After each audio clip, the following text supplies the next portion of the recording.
imagine there's no heaven. It's easy if you try.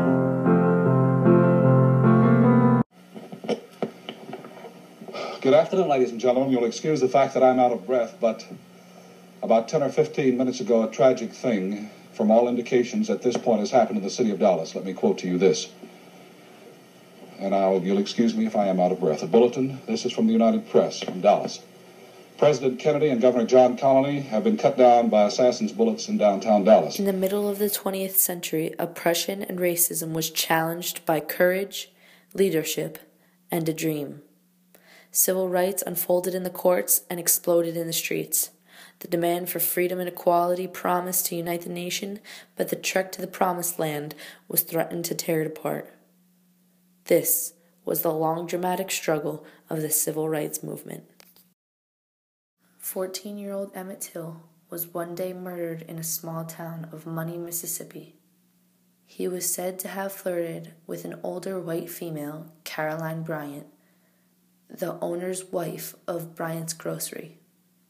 Her husband and his brother then proceeded to kidnap Till, torture him, shoot him, and throw him over the Tallahatchie River. His body, unrecognizable, was then salvaged from the Tallahatchie River, sent to Chicago, and his mother opted to have an open casket funeral for 5 days. The story of Rosa Parks will forever be remembered as one of the turning points to the civil rights movement. Her being an African-American female refusing her seat to a white male, leading to her arrest, sparked much controversy throughout the nation. The Greensboro Four are one of the little-known civil rights activists. These 4 African-American males refused to leave the F.W. Woolworth restaurant until their point was conveyed. They had food dumped on them and other violent actions taken upon them, and they remained nonviolent in order to protest segregation in private business. The March on Washington, led by Dr. Martin Luther King Jr., is the most common image that is brought to mind when talking about the 1960s civil rights movement.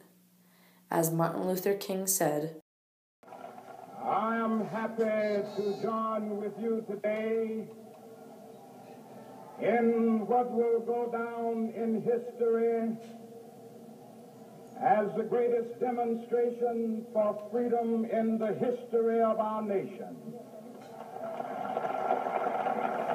MLK attempted at desegregating Birmingham, Alabama in 1963. This was contrasted by the St. Baptist Church bombings of 1964. This extremely violent attack on a black-populated church ended up killing 4 young girls and boomed around the world. The Selma campaign, eventually leading to Voting Rights Act of 1965, was the goal of these civil rights activists and was a success, giving many specifications to voting laws that have been provided in the past and more protection under the U.S. government. When we allow freedom ring, when we let it ring from every village and every hamlet, from every state and every city, we will be able to speed up that day when all of God's children, black men and white men, Jews and Gentiles, Protestants and Catholics, will be able to join hands and sing in the words of the old Negro spiritual, "Free at last, free at last, thank God Almighty, we are free at last."